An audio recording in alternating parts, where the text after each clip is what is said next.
Hey, I'm Sarah Jenkins, a 28-year-old who loves reading and occasionally goes on reading vacations.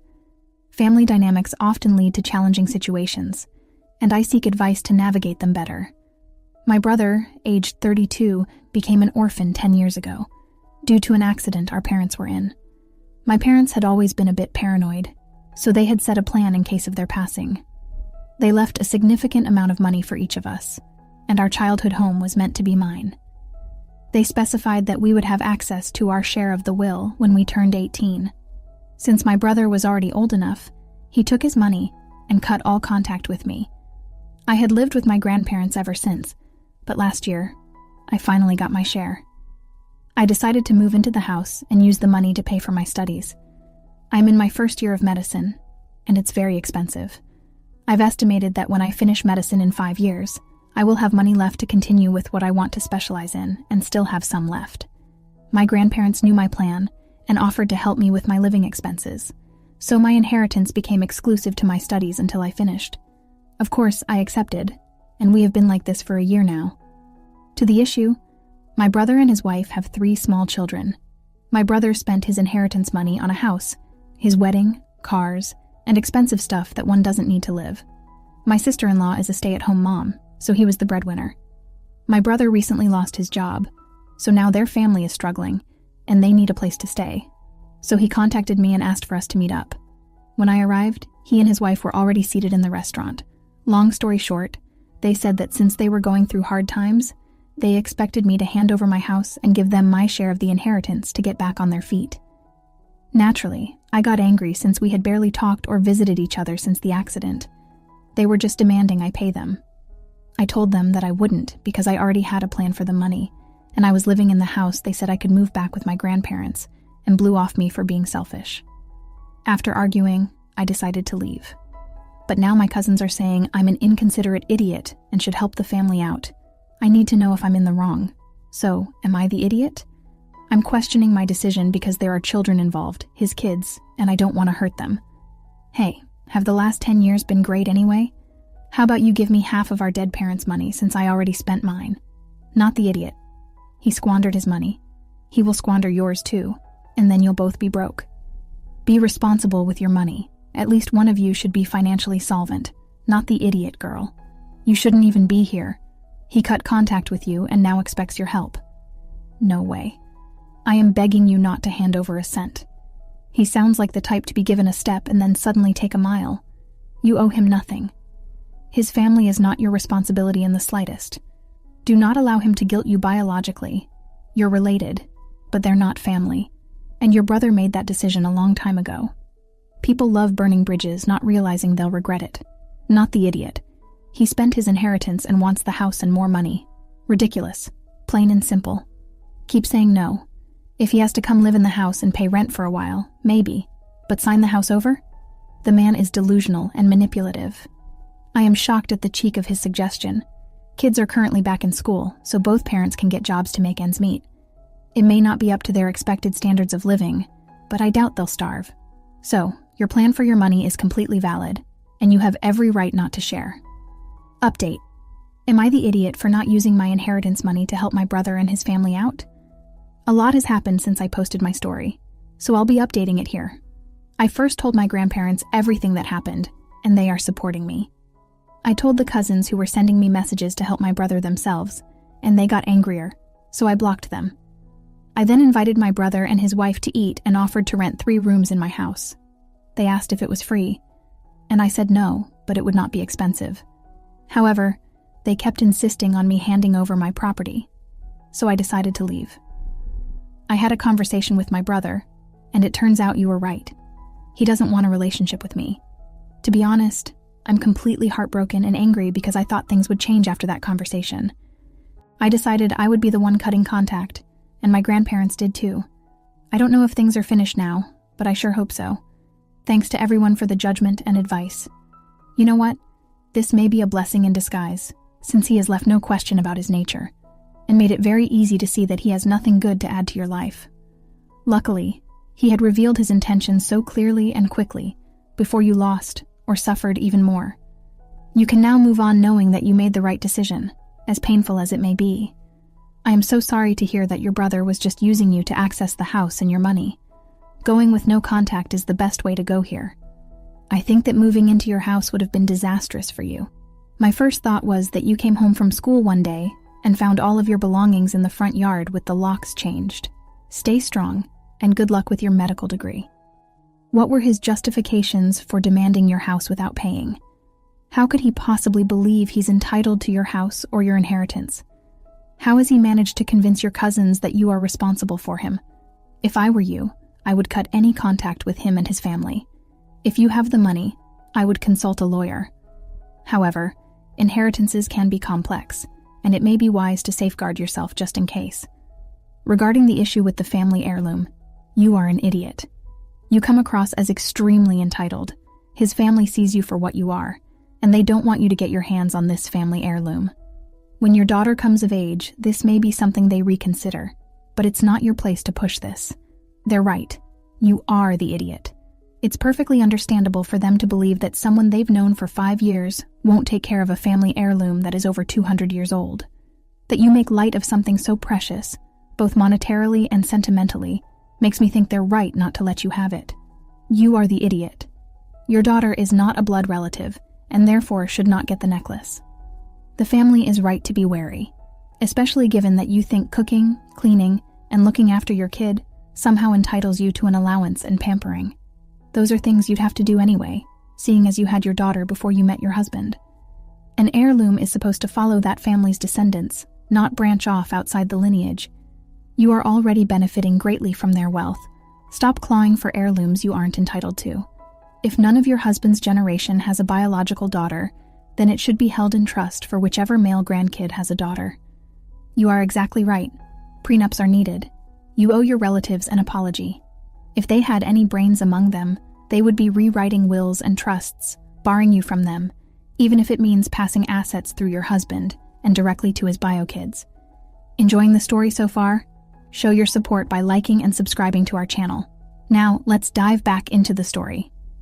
I, a 28-year-old female, love reading. About 3 times a year, I go on reading vacations. I usually pick a city I've never been to and spend a week just reading in different coffee shops.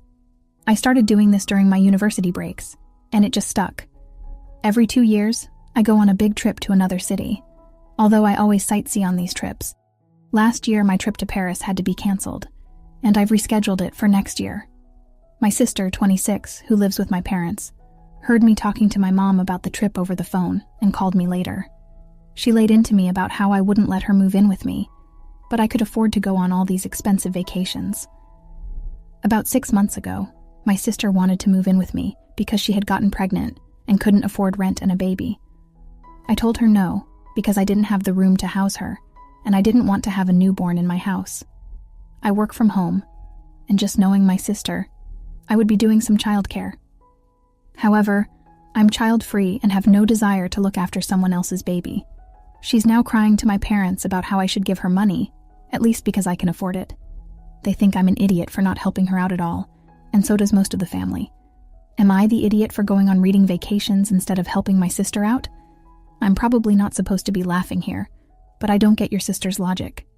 How do you not letting her move in with you because she can't afford life have anything to do with you affording to go on any vacation you choose? You don't have a kid or a life you can't afford.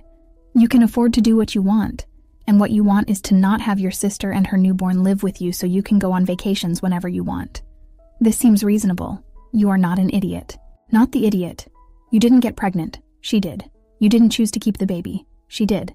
It is not your responsibility to fund her life. Where's the father of the baby and the rest of your family? I like how they're quick to volunteer your money for your sister, not their own, but do not give in on this. This is a hill to die on. Go low contact for a while. Let them all work it out with each other, and enjoy your reading vacations in your child-free life. My ex-wife and I have been divorced for 2 years. We have 1 child together. She tries to be friendly, but I think it's inappropriate, so I keep her at bay. I got sick 3 months ago. I was awfully, and I called her. She stayed with me for 3 weeks, made my food, cleaned for me, administered my medications, and rubbed my back while getting sick. She was amazingly attentive. I feel guilty for calling her, but she's always been there, and I can always count on her. Another friend brought me soup, but my ex has always been very nurturing. As I started feeling better, I started talking to my friends more, and I didn't want her around as much. So I started ignoring her when she came in. I could tell it hurt her, but I knew she still cared about me, and I didn't want her interfering in my other relationships, thinking anything had changed. Recently, she asked me for additional help with the baby. I told her I didn't have the time or the money to help, because I was making up for lost time while being sick. My sister told me I was an idiot, and I should at least make time because she put her whole life on hold to take care of me when she didn't have to. She said I was unappreciative, and that people looked their whole lives for people like her, and I was treating her like garbage. She said I only treat her like this because I still have feelings, and I want to appease my friends and girlfriends.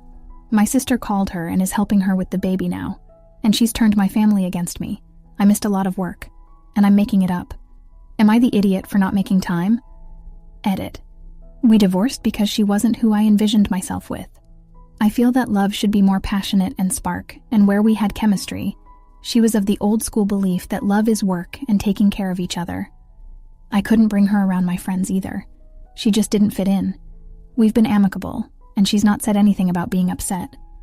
My sick leave hurt me fiscally, so I've been working extra to make up. You are the idiot. You're prioritizing friends and girlfriends over your kid. Your kid, man. What the heck is wrong with you? Also, you were plenty happy to take advantage of your ex when you needed her, but didn't even have the nerve to tell her not to keep coming when you started feeling better. Just ignored her. I feel sorry for her, and most of all, for your child. You are the idiot. You're a father. Did you think that title came with the freedom to keep acting like your child free? Like, yeah, all my friends with kids would love to go clubbing every week again, but they don't because they have kids to take care of. Being a parent is hard work. It's no walk in the park, and you don't get days off. That's not how parenthood works. You're on call 24/7 unless you don't want a kid, in which case, give up your rights. Still, you'd have to pay child support. But at least you wouldn't have to devote your precious time to your child anymore, since apparently, that's more important to you. For context, my sister is 12 years older than I am. When I was 12, my sister met her husband. He was a widower with a 2-year-old boy. My sister jumped right into mom duties once they were living together, and she adores my stepnephew. But he has always called her by name and refers to her as a stepmom. So, my sister and her husband call her his mom. She calls him her son, and she told me and our siblings he's just our nephew, not our stepnephew. My brother-in-law was concerned when by age 8 he told people he didn't have a mom anymore and put him into therapy. He blamed it on his former in-laws talking about my nephew's mom and sharing photos of her when they had access. He asked them to cut it out and to encourage him to accept my sister as his mom. It led to conflict, and he stopped access to them. My stepnephew was not the disrespectful, angry kid you read about in some posts. He did things more politely. He never embraced us as his family. He calls us his half-siblings family and calls my sister their mom more than he will say, mom. For the most part, he still uses stepmom. They tried to talk him around, and everyone told him it would change, and he would see that my sister is the only mom he's ever known. Except now he's 20, and he's created some distance from them, because his dad fights him on how he refers to her as a stepmom, and his siblings as half-siblings instead of mom and siblings. We were all present when he told him his mom was the woman who died when he was 3 days old, the woman who would have loved to be there raising him, and she wasn't important because, without her, she would not be there. So, for them to act like saving the role of mom for her is wrong, makes him feel like they don't respect that she's the reason he's there. He told us all that he felt like my sister was jealous of his mom, and how he has always, and would always love his mom more than her. He was never more glad that he was 6 years old by the time she could legally adopt him, because he could say no, and have it heard by the judge. Anyway, my sister has always corrected anyone who says step in the context of her stepson. We went along because society tells you that the step doesn't matter at that young age, and she is his mom. But I don't feel comfortable doing that anymore, given how clear he has been. So, when my sister corrected me last Saturday, I told her I would follow his lead on how to refer to him in the future, and not hers. She is mad at me for that and told me I'll regret it when he realizes the truth. Am I the idiot? Not the idiot. We were forced to call our stepmom mom by our dad and stepmom. They had custody of us, but my mom is alive. It's horrible, and I would go as far as to say a form of child abuse. I left that house when I was 16 and cut contact. We speak a little bit now, and I call her by her first name. You are doing the right thing, respecting his wishes. He'll probably grow to dislike everyone who doesn't eventually, if he doesn't already. It makes me angry at how often I see this kind of thing. If step-parents take 2 steps back and allow relationships to flourish softly, rather than trying to force it and causing future relationships to wither, it's pathetic to force yourself onto a child who doesn't want you. Just be there for them. Then one day, they will embrace you. It's not guaranteed, but at least it would be more natural and have less resentment everywhere. Op's the measure of this and is good for you. I mean, technically the kid is right, but he can't appreciate his dead mother without putting your sister down. Your sister is his mom, the only one he has ever known in his life. Now, I'm not going to be harsh on the kid because he's still young. The former wife's family might be putting thoughts in his brain. Still, your sister is right. She's the one who raised him from a very young age. She is his mother and deserves to be respected as one. Everyone's an idiot here, but be there for your sister. She is facing some pretty harsh and undeserved rejection right now. Let's finally once again briefly conclude our story. In the end, family dynamics can be complex and fraught with emotions. Each individual's perspective, experiences, and feelings play a significant role in shaping their actions and decisions. Despite the conflicts and misunderstandings, it's essential to strive for understanding and empathy. Sometimes, it takes stepping back and reassessing our attitudes and behaviors to find common ground and mend relationships. As for our protagonists, they have learned valuable lessons about communication, respect, and the importance of honoring each other's feelings and wishes. While the journey may have been challenging, it has ultimately led to growth and greater understanding within the family. With newfound clarity and determination, they move forward, ready to navigate whatever challenges may come their way, armed with the strength of their bonds and the wisdom gained from their experiences. Thanks for watching. How did you find the story? Let me know in the comments below. Don't forget to like this video and subscribe to our channel for more awesome stories like this. Your feedback and support mean a lot.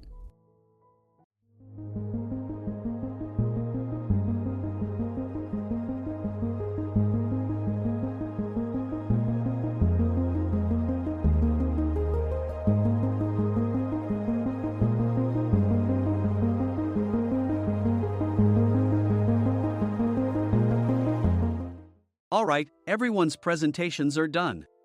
Nick, the manager, said as he tried to move the discussion forward. Excuse me, I haven't.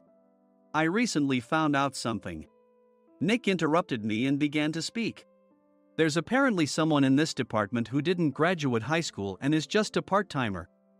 Meetings should be for employees only. Absolutely right.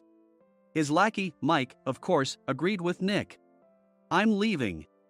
After leaving the meeting room, I started to shut down my computer. I noticed that an email had arrived, not in my personal inbox, but in the company's shared email. Thinking, there's no point in speaking up, no one will listen, I went home quietly. The next day, I heard a commotion from Nick's desk. He was staring at his computer screen, his face pale. Nick! Is something wrong? Mike looked at the screen with him. And he turned even paler than Nick. Why is he so angry? Knowing the reason for Mike's distress, I thought to myself, serves them right. My name is Adam. My mother passed away when I was in the 9th grade, and I was raised by my father. Well, you could hardly call it being raised. After my mother passed, my father changed. He drowned his sorrows in alcohol, and though he still went to work, he squandered our living expenses on horse racing. Because of that, I had to start working part-time as soon as I entered high school. Every month, I went to the convenience store with bills in hand that couldn't be auto-deducted from my father's account. Even though I endured it because I didn't want to be alone, I reached my limit in my 2nd year of high school and dropped out. I found a live-in job at a distant inn. Thank you for everything.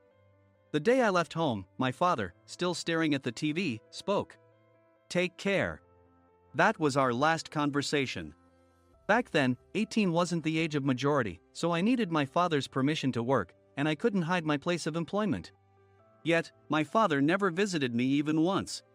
I kept working just to survive, and before I knew it, I was 42. Years of hard work paid off, and I was transferred to the headquarters. I was thrilled to be recognized by the company, as I thought I'd be working in the field until retirement due to my lack of formal education. Listen up. Our work can change the future of our employees. Don't drag us down. On my first day after the transfer, Nick, dressed in an expensive suit, spoke sternly. There was a reason for this. Our inn was located in a prominent tourist destination, known so well that everyone in the state could sing its commercial jingle. At its peak, we had 5 locations within the state. But that was long ago. Due to financial difficulties and aging facilities, only the place where I had worked for many years and the original establishment remained. I was prepared to lose my job anytime, but now there was a glimmer of hope. With the rise of social media, the tourist area where the inn was located started gaining attention again. Depending on how hard the sales department, where I was transferred, worked, we could either thrive or be forced to give up this prime location to the new hotel chains continuously popping up. For Nick, who had switched careers from another industry to strengthen our sales, this was a battle he couldn't afford to lose. I understood why he had to be strict. I will do my best. Nick sneered at my enthusiastic declaration. Did you not hear what I said? I'm sorry. I thought I was listening carefully. Out of habit from years of customer service, I apologized reflexively, though I had no idea what had offended him. Someone was watching me with a smirk. In this department, there are those who are expected to excel and those who have been shoved here because they have nowhere else to go. You are the latter. It was Mike, the section chief. He's 7 years younger, at 35. But he was called to headquarters much earlier than I was and had been moving around within the headquarters ever since. I'm not jealous, but I can't accept that he's my boss.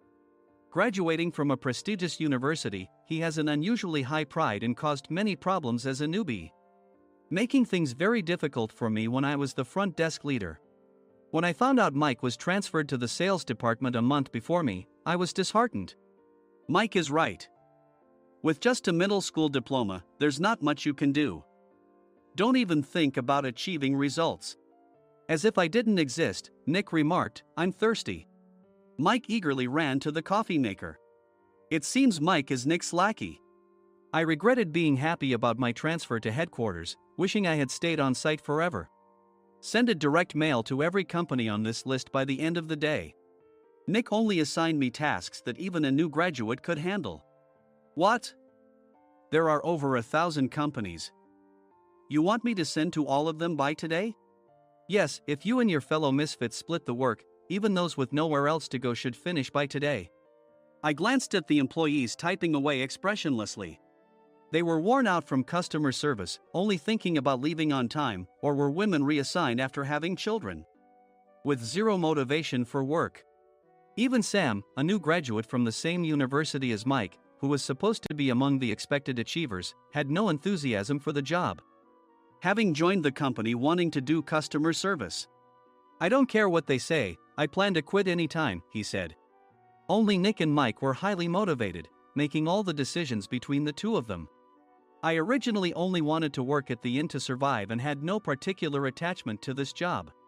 I swallowed my words, thinking I had no right to reprimand them. About a month after the transfer, Nick told us with a frustrated look. To commemorate the 50th anniversary, we've decided to create a plan exclusive for one group per day. Originally, Mike and I were supposed to come up with it, but our president, Mr. Thompson, insists on hearing everyone's opinions. So, you all get a chance. As Nick explained, Mike began handing out prints. Make sure not to embarrass Nick. If your ideas are half-baked, you'll have to redo them. It seemed that they had printed his handwritten notes by Mr. Thompson, which included several questions and a section for free responses. It made sense why Nick had to seek our input, given that all responses had to be submitted to Mr. Thompson. We were given a week to think about it, and a meeting was scheduled to compile our ideas. My plan is to let guests enjoy both the old and modern America. Nick began the presentations. Guests would watch a master confectioner at a nearby traditional sweet shop make sweets in front of them. The welcome drink would be premium tea in a bottle. Nick's plan was certainly attractive. After his presentation, Nick called on us to present in the order we were seated. Just as I stood up for my turn. All right, everyone's presentations are done. Excuse me, I haven't. I recently found out something. Nick interrupted me. There's someone in this department who didn't graduate high school and is just a part-timer. He was likely talking about me. I joined the company as a part-timer and was made a full-time employee when I turned 20. That was 20 years ago, so Nick and Mike probably had no chance to know until recently. Meetings should be for employees only. Absolutely right. After that, Nick kept creating opportunities to solicit everyone's opinions, purposefully excluding me from speaking. The meeting unexpectedly heated up and went past the scheduled end time. A few people asked to leave, and the discussion continued with the remaining few. Still here? Normally, you'd leave in that situation. Though I had no attachment to the job initially, hearing kind words from customers made me want to make them happier. For someone like me, with nowhere to go, the inn was my home and customer service was my life. I felt pathetic about my current self. I'm leaving. I left the conference room and started shutting down my computer. I noticed an email had arrived, not in my personal inbox, but in the company's shared email. Thinking no one would listen to what I had to say anyway, I quietly went home. The next day, while preparing the DM as instructed, I heard a commotion from Nick's desk. In his haste to stand up, he hit his knee on the desk. He stared at his computer screen, his face pale. Nick! What's wrong? Mike, thinking he should be the first to rush over, approached Nick while still wearing his coat. He peered at the screen with Nick. And he turned even paler than Nick. Why is he so angry? Who is responsible for this company? Nick, more irritated than ever, asked, and Mike answered without checking.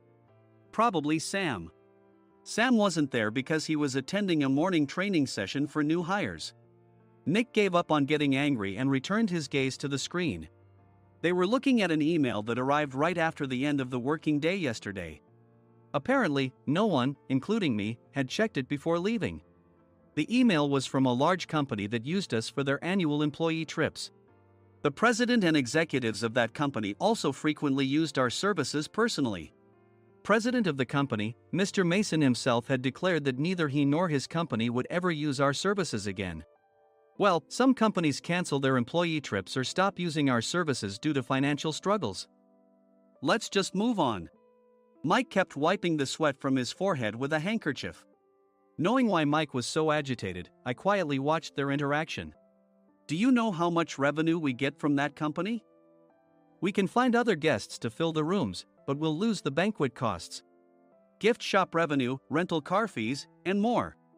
Moreover, the gifts were supposed to be prepared by the traditional confectionery shop involved in Nick's proposed plan. If it's known that we incurred such a huge loss at this critical time, Nick's position in the company would be jeopardized. Nick took a deep breath, seemingly trying to calm himself. All right, Mike. Go to New York right now and apologize to Mr. Mason. What? You're coming with me, right? I have urgent work to do. I trust you, which is why I'm entrusting this to you. Please. Mike, believing Nick's sincerity, agreed with a determined look on his face, saying, yes. That's Nick for you. Even if Mike went to apologize, Nick would shift all the blame onto him if the client didn't change their mind. Well, it was Mike's fault to begin with, so it served him right.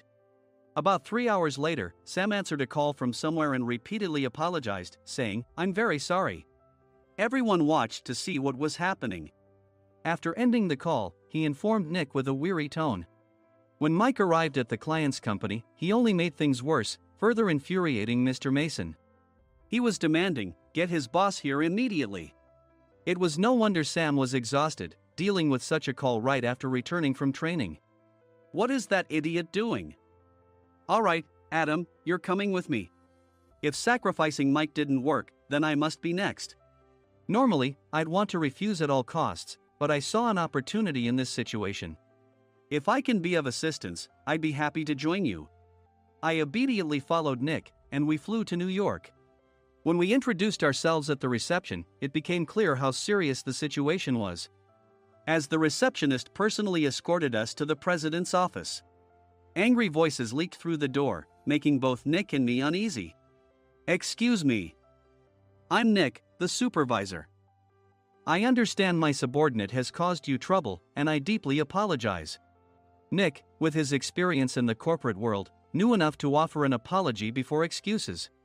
However, his customer service skills left much to be desired. I sighed as I saw Mike trembling like a small dog in the corner of the room. "What kind of training are you giving your subordinates?"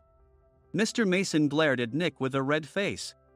The intensity of his gaze made even Nick take a step back. Regrettably, I joined this company only 2 years ago and was unaware of Mike's issues. I should have identified his shortcomings sooner. Indeed, I should have realized sooner. No sensible person would come to apologize and then give a lengthy presentation on the drawbacks of not using their in. Nick froze, his mouth slightly open. Suspecting the worst, I picked up the documents that had fallen to the floor. It seemed Mike hastily prepared these documents on the plane, listing the disadvantages. Disadvantage 1: if you change the venue for the company trip, employees might suspect it's for cost-cutting reasons, leading to a negative impression. Reading it aloud half-jokingly, Nick snatched the papers from my hand and checked the contents with a furious expression. Among the stack of documents was a receipt from a nearby convenience store's copy machine. I felt a pang of dread, hoping he hadn't shown the receipt as well. What do you think he said when I asked what kind of nerve he had to do this? I'm very sorry. Faced with the dire situation, Nick must have thought there was nothing left to do but apologize. In a voice smaller than I'd ever heard from him, he uttered words of apology. He said, "I'm a Harvard graduate. I don't believe I said anything wrong." "Mike, what have you done?" Forgetting his plan to pin the blame on Mike, Nick yelled loudly, even in front of Mr. Mason. "I didn't do anything wrong." "You're still saying that? Look at him." Mike pointed at me with a shaking hand. "I was assigned to headquarters in my 20s and now I'm a section chief. This guy only made it to headquarters at 42. Everything I've done proves I was right. So why are we losing the contract?" Having said his piece, Mike collapsed to the floor. "Of course. You were sent there because you had nowhere else to go." Mike never expected to hear such words from someone he looked down upon. He lunged at me, and Nick hurriedly stepped in to stop him. "Mr. Thompson told me Mike is a quick thinker, and to take good care of him." There's no way he was pushed aside. "Don't make things worse here. He didn't say quick thinker, he said only quick-witted, didn't he?" I don't remember that part." I recalled the many troubles Mike caused when he was a newbie. When Mike was on the front line, his pride was so high that he never apologized to customers. Customer service, especially in our job, doesn't work alone. It brings both good and bad situations. If the front staff or housekeepers made mistakes, or the cleaning company didn't properly clean a room, one had to apologize to the customers regardless of personal fault. Mike, in such situations, would never apologize, insisting he wasn't at fault. This often angered customers, and as the front desk leader, I frequently had to apologize on his behalf. He caused complaints and disrupted operations, which is why he was quickly moved to headquarters. In departments where he didn't interact directly with customers, his quick thinking was beneficial and things went well. But it seemed his flaws were starting to show. Corporate reservations are supposed to be entered into the system by the sales representative. But a quick check yesterday revealed that more than 10 items were missing from the client's reservation. The handover document clearly stated what needed to be prepared. Why didn't you enter it into the system? Why do we have to give them special treatment? Filling rooms near the banquet hall, setting up all the food in advance. Specifying the brand of wine, they're too demanding. No wonder he always angered customers, I thought, feeling a headache coming on. Grouping them in rooms near the banquet hall is for our benefit too. It makes it easier for the staff to set up beds and serve breakfast since everyone's schedule is synchronized. As for the other requests, Mr. Mason suggested them to lighten our load. I didn't know that. Nick finally seemed to realize that Mike was the one who had angered the client. What did you say to them? I just told them we wouldn't give them special treatment anymore. We shouldn't waste effort on things that don't bring in money. I was utterly exasperated at his lack of understanding of customer service. Of course, we shouldn't comply with unreasonable demands. But carrying over successful practices from past stays makes customers feel remembered and enhances their experience. Good memories encourage repeat visits. That's part of our job. I looked down at Mike, who was sitting on the floor. In our job, nothing is a waste. Mr. Thompson likely moved you to the sales department, hoping you'd finally understand this. How do you think he feels now that you've failed to meet his expectations? Mike, tears in his eyes, fled the president's office. I was amazed he still hadn't apologized. You have it tough, Adam. It's okay, we're all employees of the same company. I deeply apologize for this disrespectful incident. Especially after all the care you've shown us. If it weren't for you, Adam, I really would have stopped staying here. When I heard you were moving to the sales department, I was willing to reconsider if you handled it. Seeing us talk so amicably, Nick's face contorted. Do you two know each other? Adam's service is excellent. I always requested him specifically. Normally, we don't accept specific staff requests, but we made an exception for Mr. Mason, adjusting my shifts accordingly. He had personally stayed at our hotel just before my transfer, and during casual conversation, I mentioned, I'm moving to the sales department soon. If I hadn't told him then, things could have been much worse. Please continue to take care of us. I look forward to it. On the return flight, Nick awkwardly offered me a can of beer. It's still working hours. Of course, I had no intention of forgiving him for a single beer. Nick might try to pin everything on Mike and avoid any consequences. While pondering this, a startling fact came to light. Nick, the tea bottles for the plan have arrived. I handed Nick a bottle labeled with our inn's name. They look good. What are you talking about? These are plastic bottles. I had assumed we would use the trendy, high-end bottling tea. But what arrived were ordinary plastic bottles of tea with customized labels. The only unique aspect was the label, which had the inn's name, making it look customized. Upon further investigation, I discovered that a substantial amount of money was set to be paid to the tea company. It was priced like bottling tea.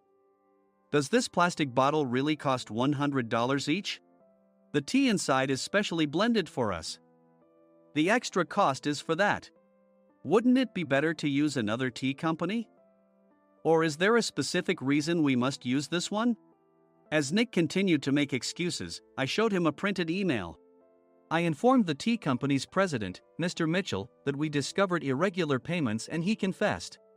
He said you two were high school classmates and planned to split the extra money. That idiot. Why did he confess? That's not important. You should worry about yourself, this could turn into a police matter. Opening the bottle cap, I suggested. How about calming down with this tea? It supposedly has a relaxing effect. Nick drank the tea frantically. In the following days, decisions were made about their fates. Mike was reassigned to the General Affairs Department, with no chance of transfer or promotion, as per Mr. Thompson's orders. As for Nick, since the payment to the tea company hadn't yet been made, he narrowly avoided legal trouble. Instead, he was encouraged to leave the company, and to avoid further complications, Nick submitted his resignation. Rumor has it that connections between HR departments have made it difficult for him to find new employment. Even though it was good to have those two gone, something unexpected happened in the sales department. Everyone became motivated and united in refining the 50th anniversary plan. In the end, my plan was adopted. We collaborated with the Tourist Information Center to provide personalized guides.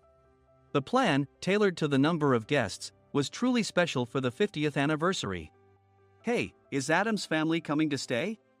I immediately booked that special plan for my family. Sam noticed it on the reservation list and quickly picked up on it. Yes, I'm inviting my father. That's great. I might invite my parents too. I lacked the courage to face my father just as Adam. But here, with the confidence Mr. Mason praised, I felt ready. The 50th anniversary plan was a perfect opportunity to reconnect with my father. I hoped to bring back the days when we could laugh together as we once did.